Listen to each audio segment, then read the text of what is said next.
मंत्री द्वारा आज संसद में पेश किया गया केंद्रीय बजट एक नया कीर्तिमान स्थापित कर गया है। किसी भी वित्त मंत्री द्वारा लगातार पेश किए जाने वाले मंत्रियों में आज वित्त मंत्री का नाम शामिल हो गया है। इसमें प्रत्यक्ष करों से संबंधित जो विभिन्न प्रस्ताव किए गए हैं उसके बारे में यदि हम चर्चा करते हैं तो पाते हैं कि वित्त मंत्री द्वारा पिछले अनेक बजटों में नई टैक्स रिसीव स्कीम को अधिक प्रोत्साहित करने के लिए नई घोषणाएं की जा रही है। आज के बजट में उनके द्वारा बताया गया कि नई टैक्स रिजीम को करीब 2/3 टैक्स पेयर के द्वारा अपनाया गया है। इसे और अधिक आकर्षक बनाने के लिए उन्होंने कई घोषणाएं की है। पहली घोषणा है कि वेतनभोगी कर्मचारियों के लिए मिलने वाला स्टैंडर्ड डिडक्शन की लिमिट रुपये 50,000 से बढ़ाकर 75,000 कर दी गई है।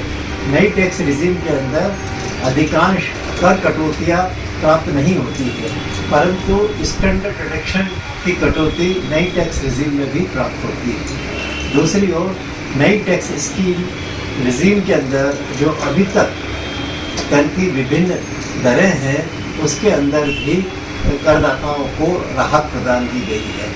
वर्तमान में 3 लाख तक कोई कर नहीं लगता है। 3 लाख से 6 लाख तक 5% आयकर लगता है। 6 लाख से 9 लाख तक 10% आयकर लगता है। उसके बाद में 9 लाख से 12 लाख तक 15% लगता है। इस प्रकार से अलग अलग स्लैब्स हैं। इन स्लैब्स के अंदर बढ़ोतरी करके और कर की दरों को कायम रखते हुए राहत देने का प्रयास किया जा रहा है। जैसे प्रथम स्लैब जो है वो 3 लाख से 7 लाख तक की कर दी गई है 6 लाख के स्थान पर। उसी प्रकार दूसरी स्लैब 6 लाख से 9 लाख के बजाय 10 लाख तक कर दी गई है। इस प्रकार से ऐसे करदाता जो कि नई स्कीम को विकल्प के रूप में चुनेंगे उनके ऊपर कर दायित्व का भार पहले की अपेक्षा इस राहत के बाद में काफ़ी कम हो जाएगा। दूसरी ओर शेयर मार्केट में जो है ट्रांजैक्शंस करने वाले आयकर दाताओं के लिए जिनकी संख्या दिन प्रतिदिन बढ़ती जा रही है उनके संबंध में भी कई घोषणाएं की गई है। वित्त मंत्री के द्वारा पिछले कुछ दिनों में यह घोषणा की जा रही थी कि आम आदमी भी शेयर मार्केट के अंदर एफएनओ के माध्यम से प्रवेश कर रहा है, परंतु शेयर मार्केट में होने वाले उतार चढ़ावों के कारण ऐसे व्यक्तियों को हानि अधिक उठानी पड़ती है। सेबी द्वारा जारी की गई एक जानकारी के अनुसार करीब 90% व्यक्ति जो एफएनओ में व्यापार करते हैं शेयर मार्केट में उनको हानि उठानी पड़ती है। तो ऐसे लोगों को शेयर मार्केट के अंदर हतोत्साहित करने के उद्देश्य से फाइनेंस मिनिस्टर ने उस पर लगने वाले इनकम टैक्स का जो एसटीटी है उसके अंदर वृद्धि कर दी है। दूसरी ओर ऐसे आयकर दाता जो कि शेयर मार्केट में शेयर्स खरीदते हैं और उसे अपेक्षाकृत लंबे समय तक रखते हैं उनको 1 वर्ष से अधिक रखी गई अवधि के शेयर्स को बेचने पर जो लाभ प्राप्त होता है एक वित्तीय वर्ष में उसमें 1 लाख रुपए तक की छूट थी उसको बढ़ाकर 1.25 लाख किया गया है। परंतु दूसरी ओर लॉन्ग टर्म कैपिटल गेन जो है उसकी कर की दर को वर्तमान में जो 10% है उसको बढ़ाकर 12.5% करने का प्रस्ताव किया गया है। इनकम टैक्स के जो विभिन्न प्रावधान हैं उसमें परिवर्तन किया गया है और एक महत्वपूर्ण परिवर्तन बाय बैक ऑफ शेयर्स के संबंध में किया जा रहा है जिसके दूरगामी प्रभाव होंगे।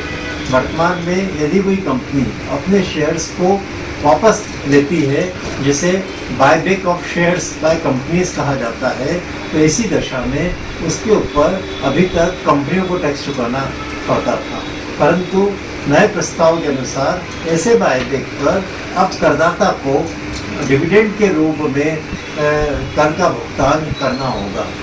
इस प्रकार के परिवर्तन से करदाता के ऊपर ऐसे ट्रांजैक्शंस के कारण से आयकर के दायित्व के अंदर वृद्धि होगी। शायद इसी कारण से जो शेयर मार्केट के संबंध में जो आयकर के नए प्रस्ताव किए गए हैं उसे शेयर मार्केट ने पसंद नहीं किया और आज शेयर मार्केट में उसका परिणाम भी हमें देखने को मिल रहा है।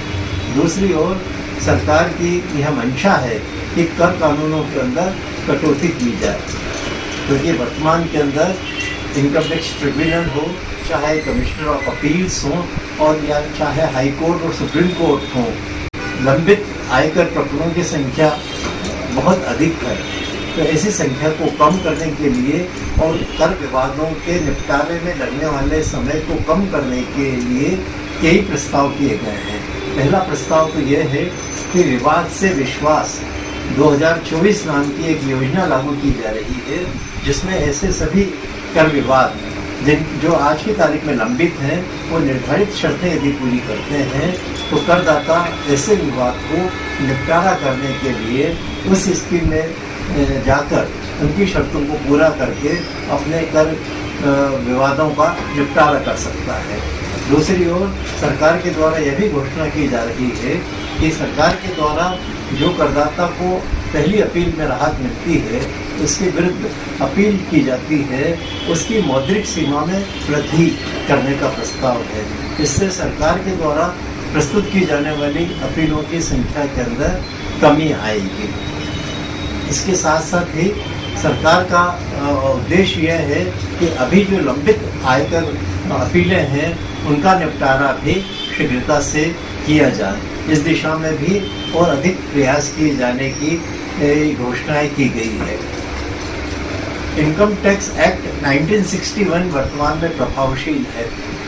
इतने लंबे समय में उसमें बहुत अधिक संशोधन हो गए हैं और बदलती हुई परिस्थितियों को देखते हुए उसमें और अधिक संशोधन की आवश्यकता है।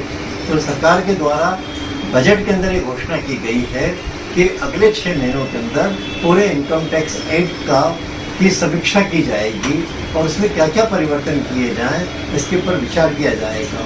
ऐसा संभव लगता है कि आगामी बजट के पहले या आगामी बजट में इनकम टैक्स एक्ट में बहुत दीर्घगामी परिवर्तन, प्रभाव वाले परिवर्तन किए जाएं। इसीलिए सरकार ने अभी जल्दबाजी में ज़्यादा इनकम टैक्स में घोषणा ना करते हुए उसके लिए 6 महीने का समय निर्धारित किया है। भागीदारी फर्म के अंतर्गत भागीदारों को जो रेमुनरेशन दिया जाता है उसके लिए अभी तक जो नियम है कि जितना लाभ भागीदारी फर्म को होता है उसके प्रथम 3 लाख के अंदर 90% या 1.5 लाख रुपए तक का मुनाफा बांटा जा सकता है। ऐसी सीमा को बढ़ाकर 1.5 लाख की सीमा को बढ़ाकर 3 लाख करने और 3 लाख की सीमा को बढ़ाकर 6 लाख करने का प्रस्ताव है। इससे भागीदारी फर्म के ऊपर कर दायित्व में कमी आएगी, परंतु दूसरी ओर अभी तक भागीदारों को दिए जाने वाले वेतन और पारिश्रमिक के ऊपर किसी प्रकार का टीडीएस नहीं होता था। अभी यह प्रस्ताव किया गया है कि भागीदारी फर्म से भागीदारों को दिए जाने वाले वेतन एवं पारिश्रमिक के ऊपर यदि वो 20,000 से अधिक होता है तो उसके ऊपर भी टीडीएस काटा जाए। मेरे विचार से यह प्रावधान भागीदारी फर्म के ऊपर टीडीएस संबंधी कंप्लायंसेस को पूरा करने का एक अतिरिक्त भार होगा और इससे सरकार को अतिरिक्त राजस्व भी प्राप्त नहीं होगा। अतः इस प्रावधान के ऊपर पुनः विचार की आवश्यकता है। कुल मिलाकर हम ये कह सकते हैं कि इनकम टैक्स के संबंध में सरकार के द्वारा जो प्रस्ताव किए गए हैं वह संतुलित हैं और इससे वर्तमान में करदाताओं को बहुत अधिक राहत प्राप्त नहीं हो रही है, परंतु दूसरी ओर करदाताओं के ऊपर कोई अतिरिक्त कर का भार भी नहीं डाला गया है। संभव है कि सरकार के द्वारा जो घोषणा की गई है कि आने वाले समय में हम इनकम टैक्स एक्ट के ऊपर विचार करके और परिवर्तन करेंगे, तो हो सकता है पूरे इनकम टैक्स एक्ट को रिप्लेस करके कोई नया एक्ट इनकम टैक्स के रूप में लागू किया जाए। तब तक हमें उसके ऊपर सब लोगों को आशा भरी दृष्टि से देखना होगा।